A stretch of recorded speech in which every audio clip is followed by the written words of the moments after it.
गर्मियां उरूज पर हैं। वहीं एमपी इंजीनियर रशीद आज श्रीनगर पहुंच गए हैं। श्रीनगर पहुंचते ही इंजीनियर रशीद ने सजदे शुक्र अदा किया। लोगों की भारी तादाद इंजीनियर रशीद की इस्तकबाल के लिए श्रीनगर पहुंची। आज बारामूला में इंजीनियर रशीद की रैली का इनेकाद किया गया है। इंजीनियर रशीद रैली से बारामूला में खिताब करेंगे और ये वो तस्वीरें हैं जब वो श्रीनगर पहुंचने के बाद वहां जब वो पहुंचे तो उन्होंने सजदे शुक्र अदा किया। तो जम्मू कश्मीर में सियासी सरगर्मियां उरूज पर हैं।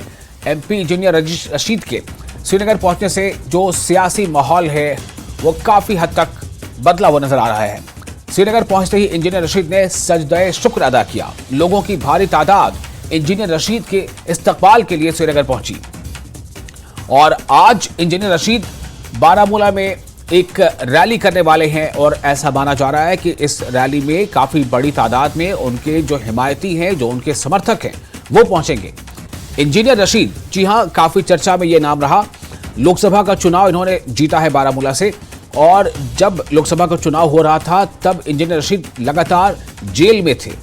जेल में रहते हुए ही इन्होंने चुनाव लड़ा, चुनाव जीता भी और न सिर्फ जीता बल्कि वहां से नामवर चेहरा जम्मू कश्मीर के मुख्यमंत्री रह चुके उमर अब्दुल्ला को तकरीबन 2 लाख के फर्क से इंजीनियर रशीद ने लोकसभा का चुनाव हराया था।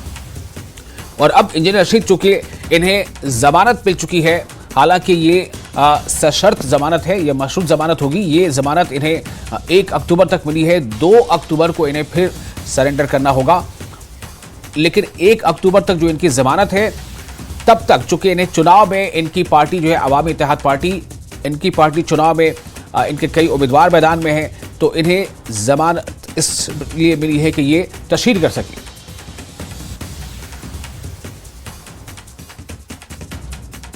आपके कमेंट्स। आपने लैंड किया इंजीनियर साहब, आपने लैंड किया एक मुद्दत के बाद, 5.5 साल के बाद, क्या कहेंगे? ये देख सकते हैं आप, इन्होंने धरती को चूमा, इन्होंने जमीन को चूमा, सजदा किया सड़क पे, यानी इन्होंने लैंड किया। और ये आप देख सकते हैं इंजीनियर रशीद ने यहाँ पे सजदा किया, यहाँ पे सजदा कर रहे हैं सड़क पे। और आप देख सकते हैं इन्होंने जमीन को छुआ यहाँ पे रोड पे, तो आप देख सकते हैं इन्होंने चूमा यहाँ पे। इंजीनियर साहब, आपका पहला रिएक्शन, आपका पहला रिएक्शन, आप रो रहे हैं, आपका पहला रिएक्शन? मैं अपनी कौम से इतना कहना चाहता हूँ कि आप हिम्मत न हारें, सच्चाई हमारे साथ है। Facts are on our side. Nobody on earth beat Narendra Modi, beat Amit Shah sahab, beat anyone, nobody can suppress our voice. सच्चाई हमारी साथ है और जीत सच्चाई की होगी। हम भीख नहीं मांग रहे हैं किसी चीज़ के लिए, हम सिर्फ ये चाहते हैं कि हमें इंसान समझा जाए और इंसानों की तरह जीने दिया जाए। हम ये सिर्फ चाहते हैं कि जम्मू कश्मीर का मसला जो 1947 से आज तक लटका हुआ है, जिसने यहाँ पर 4-5 लाख लोगों की जानें ले ली, वो किसी तरह हल हो जाए, जिससे पूरे बरसगीर में अमन लौट आए, किसी की माँ की गोद खाली ना हो, कोई बंदा जेल में न रहे। For me power, being MP, being MLA, that doesn't matter. Everything comes later on. First thing is that self-respect, rights, liberty of Kashmiris have to be protected, preserved, honored. Election में क्या रहेगा mission? क्योंकि PDP और national conference लगातार आपको निशाना बना रहे हैं और आपने भी कल उनकी कोई कसर बाकी नहीं रखी। नहीं, मेहरबानी करके let your good self. I have highest regards for them also. मैं उन लोगों की लड़ाई लड़ रहा हूँ जिसकी लड़ने की उनमें हिम्मत नहीं है। 5.5 साल तक वो कहीं नजर नहीं आए और उसीलिए पार्लियामेंट इलेक्शन में वो सारे हार गए।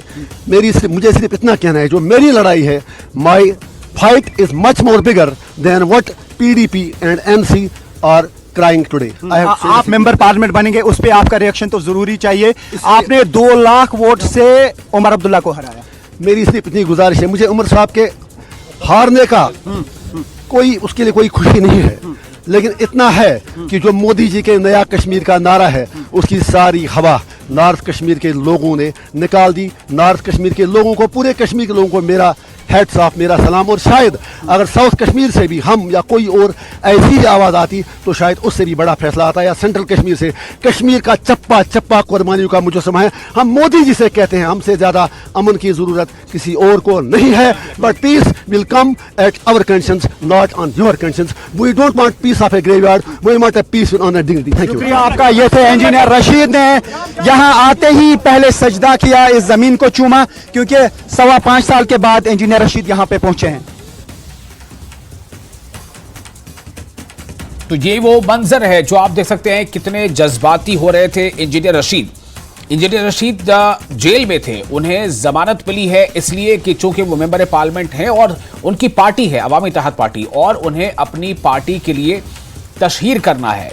क्योंकि जम्मू कश्मीर में असेंबली के इंतखाबात हो रहे हैं, असेंबली के चुनाव हो रहे हैं, और इंजीनियर रशीद जो है वो अपनी पार्टी के सर्वा हैं, तो उन्हें अपनी पार्टी के लिए और अपनी पार्टी की तरफ से जो उनके उम्मीदवार हैं उनके लिए, चूंकि ये जमहूरी हक है, ये लोकतंत्र में अधिकार है, और इसी अधिकार के तहत इंजीनियर रशीद जेल में रहते हुए चुनाव भी इन्होंने लड़ा था और चुनाव जीता भी था। दरअसल टेरर फंडिंग मामले में ये एनआईए की कोर्ट में इनका मामला चल रहा था और ये जेल में थे। पिछले तकरीबन 5 सालों के बाद ये रिहा हुए हैं इस तरह से, और अपनी सरजमीन पहुंचे हैं, जहां उन्होंने, जैसा आपने देखा कि जब वो पहुंचे श्रीनगर, तो किस तरह से वो जज्बाती हो गए, और उन्होंने श्रीनगर पहुंचते ही मेंबर पार्लियामेंट इंजीनियर रशीद, उन्होंने वहां सजदे शुक्र अदा किया, धरती को चूमा, जिस धरती से लगाव रहा है, जिस धरती से जुड़ाव रहा है, जिस धरती में पले बढ़े हैं, उस धरती को चूमा, उसकी इज्जत की, और धरती पे जो मिट्टी है उसके निशान, उस मिट्टी को अपने माथे पर लिया, उनके माथे पर आप उसके निशान देख सकते हैं। तो ये इंजीनियर रशीद है। जाहिर है कि इनकी पार्टी अवामी इत्तेहाद पार्टी असेंबली इलेक्शन में वो भी एक पार्टी है जो चुनाव लड़ रही है, जैसे दीगर पार्टियां हैं, चाहे वो पीडीपी हो या नेशनल कॉन्फ्रेंस हो। तो ऐसा माना जा रहा है कि इंजीनियर रशीद के तशहीरी मुहिम से, यानी कि जब वो प्रचार प्रसार कर रहे होंगे अपनी पार्टी और अपने उम्मीदवारों के लिए, तो जाहिर है इससे कुछ फर्क जरूर पड़ेगा।